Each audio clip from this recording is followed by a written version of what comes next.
Olá! Este vídeo é sobre você, seus colegas, seus familiares e todas as outras pessoas que moram no Brasil, pois todos fazemos parte da população brasileira. Você sabia que a população brasileira é originária de diversos povos? Vamos conhecer alguns deles? Primeiro falaremos dos povos indígenas, que aqui viviam antes da chegada dos colonizadores portugueses no século XV.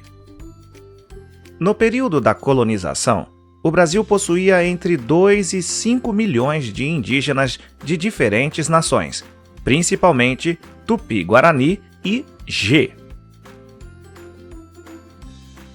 Mas, com a chegada dos europeus, essa configuração se modificou, pois houve escravização, expulsão de indígenas de suas terras, transmissão de doenças e morte de muitos indígenas. De acordo com dados do IBGE referentes ao censo de 2010, a população indígena brasileira soma quase 900 mil indivíduos pertencentes a 305 etnias, sendo que 58% deles vivem em terras indígenas. Atualmente, existem dezenas de parques e terras indígenas reconhecidos no Brasil que ajudam a preservar a cultura indígena e os costumes tradicionais desses povos, que estão diretamente relacionados à preservação do meio ambiente, pois esses povos vivem na floresta e delas retiram grande parte do que necessitam para sobreviver. Entretanto, muitas dessas áreas são ameaçadas por causa da invasão das fronteiras agropecuárias e da construção de usinas hidrelétricas. Agora, vamos conversar sobre os povos africanos. Eles não chegaram aqui por livre e espontânea vontade. Cerca de 4 milhões de africanos de diversos grupos étnicos foram trazidos ao Brasil como escravos para trabalhar nas lavouras de cana-de-açúcar e tabaco, na mineração e outras atividades econômicas entre os séculos XVI e XIX. Outra forte razão da vinda dos africanos escravizados foram os altos lucros que o tráfico rendia para os comerciantes. Muitos dos nossos aspectos culturais são herança dos povos africanos, como estilos musicais e artísticos, samba, pratos típicos da culinária, feijoada, religião, candomblé, etc. Atualmente, existem centenas de comunidades quilombolas no país. O estado com o maior número de territórios quilombolas é o Pará, com 60.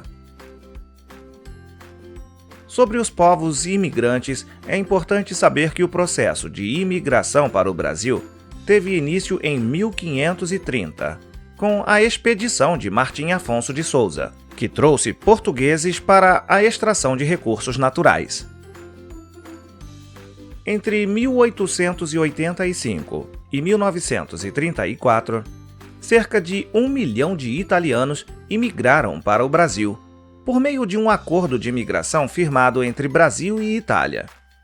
Muitos destes foram trabalhar nas lavouras de café em São Paulo, e uma parte foi povoar a região sul.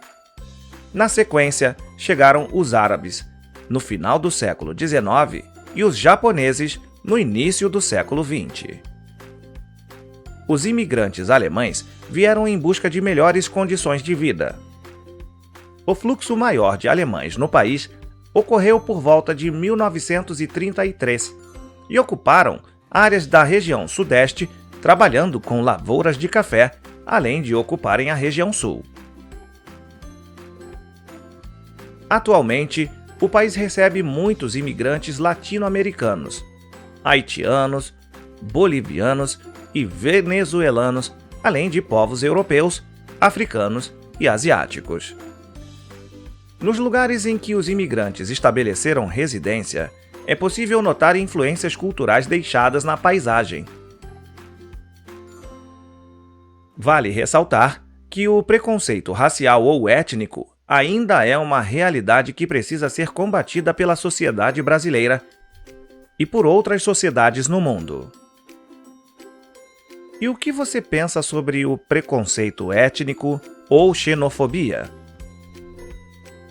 Que tal escrever uma frase sobre o tema e registrar no caderno?